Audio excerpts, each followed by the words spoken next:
Assalamualaikum warahmatullahi wabarakatuh.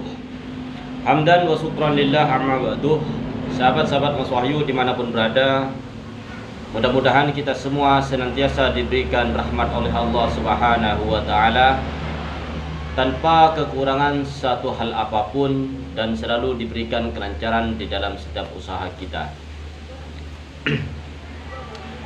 Terima kasih saya sampaikan kepada para sahabat-sahabat subscriber dan juga netizen.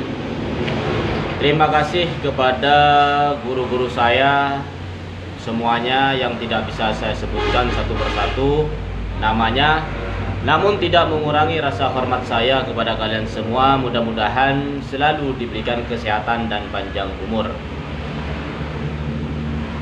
Dalam hal ini saya ingin mengomentari sebuah postingan video ya, di mana Majelis Ulama Indonesia sudah memberikan pernyataan tentang seorang yang lagi viral, yaitu Ghufron Al-Bantani atau yang dikenal dengan Mama Ghufron Al-Bantani.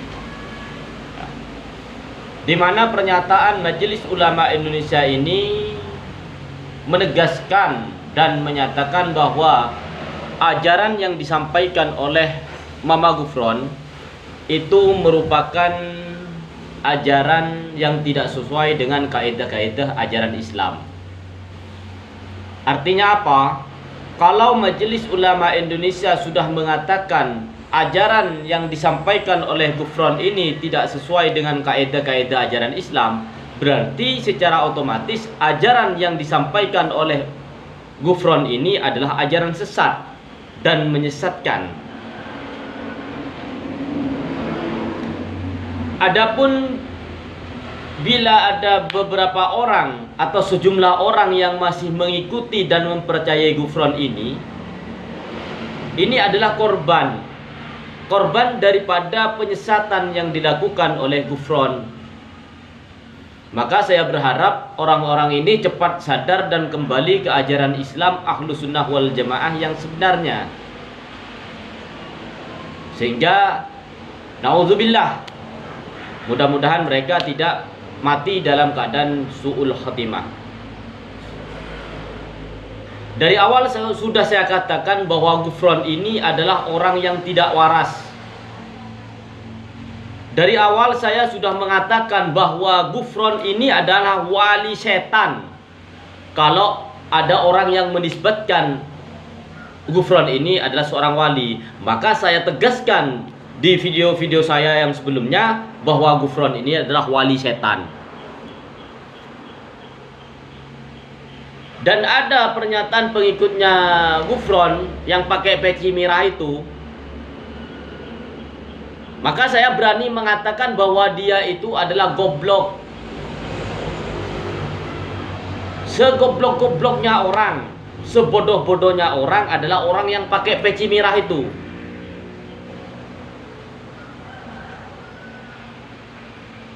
Di mana dia masih mengeles dari pernyataan Majelis Ulama Indonesia yang katanya datang ke sana tidak ada apa-apanya.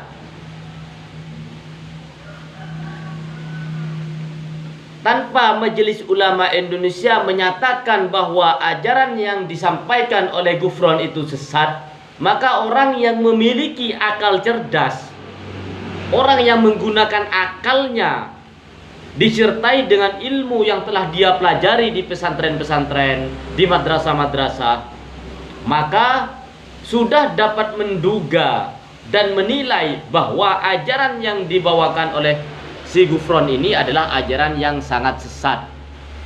Di mana Ghufron mengatakan bisa berkomunikasi dengan para malaikat, bisa memerintahkan malaikat, bahkan dia mengaku bisa berkomunikasi langsung dengan Allah. Ini kan sudah pernyataan yang mendekati pernyataan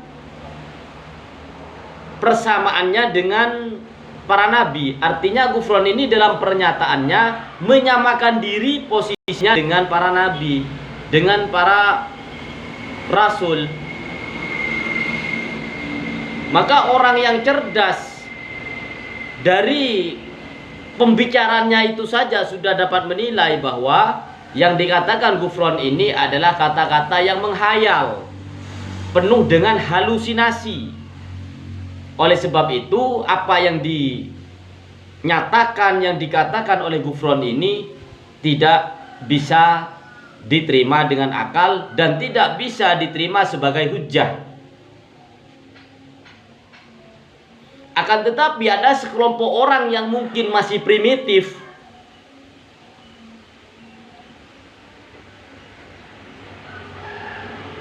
terhipnotis dengan kata-katanya Gufron,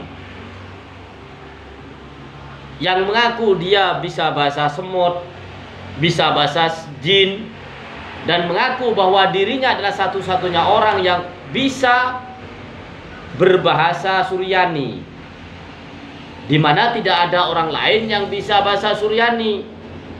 Lah, orang-orang primitif ini ya percaya saja, karena bangsa kita itu terkenal dengan bangsa yang aneh. Ada orang pakai peci, ada orang bisa membaca Al-Fatihah, mengaku wali, maka dia akui sebagai wali. Mengaku nabi, dia akui sebagai nabi, dipercaya. Di Indonesia ini sangat mudah mempercayai orang-orang yang gak jelas, kemudian dianggap seorang wali, dianggap seorang nabi, dianggap seorang rasul.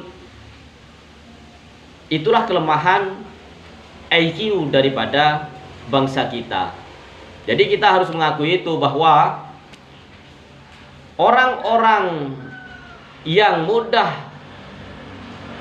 terindikasi fatwa-fatwa sesat dan menyesatkan itu adalah orang-orang yang primitif atau autis, atau orang-orang yang dari kecil tidak ditanami modal ilmu pengetahuan agama yang kuat, sehingga ketika besar dia akan mudah terombang-ambing.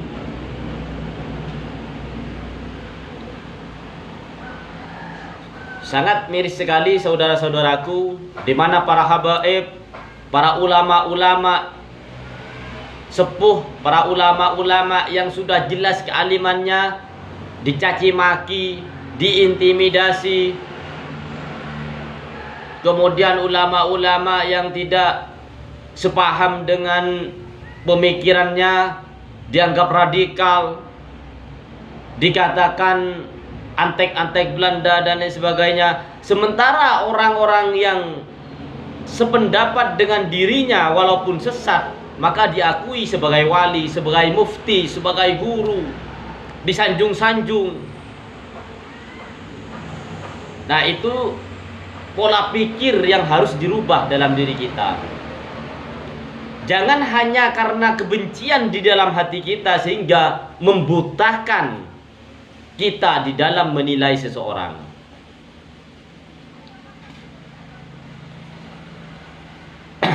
Kadang saya sendiri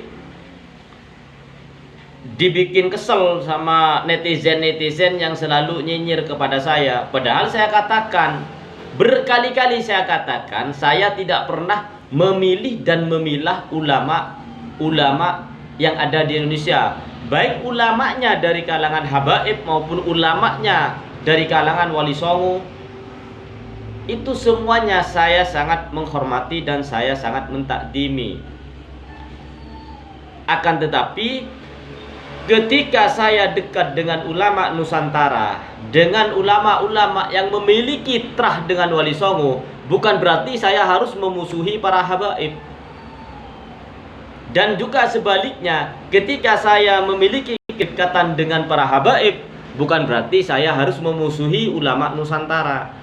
Karena kedua-duanya ini merupakan pilar-pilar penting di dalam negara kesatuan Republik Indonesia. Tanpa adanya ulama, tanpa adanya habaib, maka Indonesia akan sangat mudah dihancurkan oleh bangsa-bangsa penjajah. Maka dari itu ketika ada sekelompok orang yang ingin merusak tatanan kehidupan di lingkungan saya, maka saya pribadi siap berada di barisan paling awal untuk mengusir orang-orang yang menjadi provokator ini. Karena saya tidak ingin perpecahan terjadi, apalagi sesama muslimnya. Kita yang dengan orang-orang di luar muslim,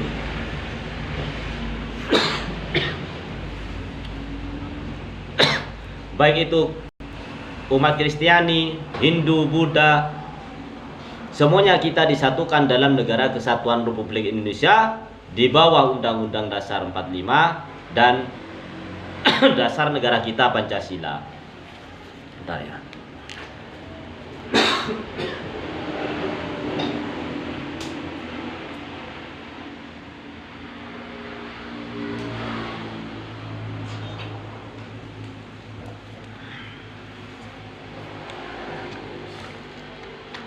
Di dalam ideologi kita Pancasila sudah diatur di dalam butir-butir sila yang kelima, mulai dari sila pertama ketuhanan yang Maha Esa, yang kedua kemanusiaan yang adil dan beradab, persatuan Indonesia, kerakyatan yang dipimpin oleh hikmat kebijaksanaan dalam permusyawaratan perwakilan, sampai pada sila kelima keadilan sosial bagi seluruh rakyat Indonesia. Itu semuanya sudah diatur dan dirancang sedemikian rupa untuk mempersatukan kita yang memang latar belakangnya berbeda-beda.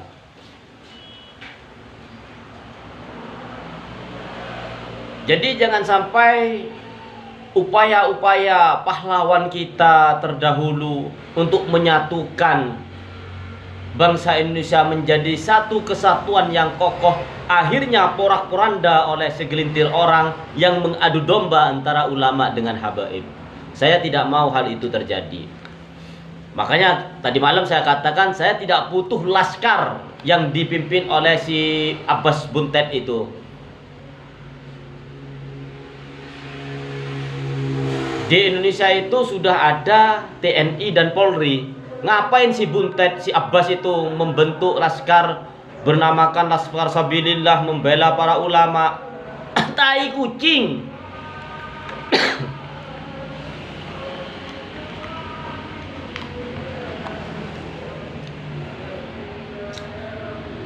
Jadi jangan sok NKRI. Si Fuad Pleret juga begitu. Siapapun yang tidak sependapat dengan kepalanya yang botak itu, maka dia akan katakan bahwa ini radikal, tidak toleransi. Ya. Jangan merasa sok paling toleransi. Jangan merasa sok NKRI. Jangan merasa sok pribumi, orang yang paling pribumi. Jangan merasa orang yang paling NKRI. Ya boleh seperti itu. Ya. Ada yang mengatakan bahwa saya tidak bisa ngaji. Memang saya akui saya tidak bisa ngaji. Kenapa? Karena kalau sekedar ngaji, sekedar membaca Al-Quran, semua orang ya pasti bisa. Yang namanya muslim, kecuali orang di luar muslim. Yang namanya orang muslim, kalau hanya sekedar membaca Al-Quran itu bisa. Tapi bagaimana mengamalkannya di dalam kehidupan sehari-hari, ayat demi ayat yang tertulis di dalam Al-Quran, apakah kita semua mampu menerapkan itu semua dalam kehidupan sehari-hari? Maka insya Allah ketika ulama-ulama ini, ketika para habaib ini sudah menerapkan apa yang terkandung di dalam ayat-ayat suci Al-Quran, insya Allah tidak akan ada provokator, tidak akan ada permusuhan di antara kita, baik sesama muslimnya maupun dengan non muslim. Nah, ini akan menjadi peluang besar bagi setan-setan yang akan mengetuk hati-hati kita semuanya untuk berpaling daripada ajaran baginda Rasulullah SAW, sehingga kita akan merasa dirinya yang paling benar dan orang lain adalah salah.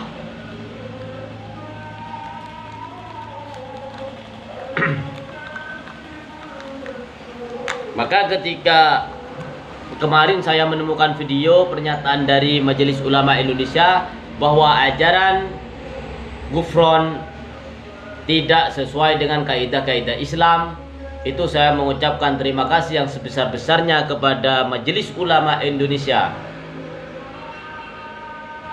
Dan mudah-mudahan apa yang disampaikan oleh Majelis Ulama Indonesia ini menjadi pencerah bagi kita semua dan juga pengikut-pengikutnya Ghufron, supaya sadar bahwa orang yang diikuti selama ini adalah orang yang sesat dan menyesatkan, sehingga bisa kembali ke ajaran Islam yang berhaluan Ahlus Sunnah wal Jamaah.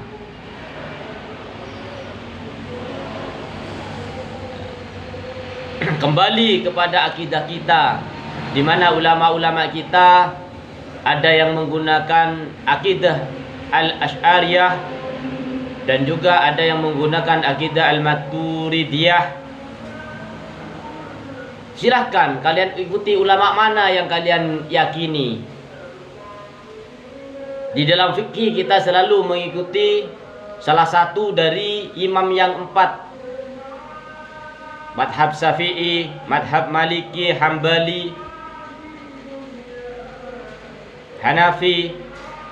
Silahkan kalian mengikuti salah satu madhab yang kalian yakini. Akan tetapi jangan mengikuti madhab Ghufroniyah. Jangan mengikuti akidah Maqoliyah.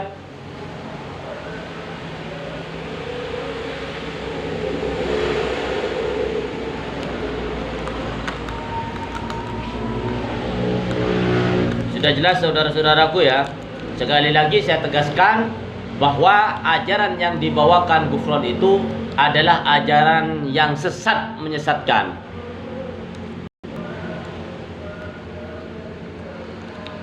Jadi itu saja yang bisa saya sampaikan. Mudah-mudahan ini bisa dijadikan pelajaran buat kita semua. Karena waktunya sudah menjelang sholat zuhur, maka saya akhiri. Wabillahi taufiq wal hidayah. Wassalamualaikum warahmatullahi wabarakatuh.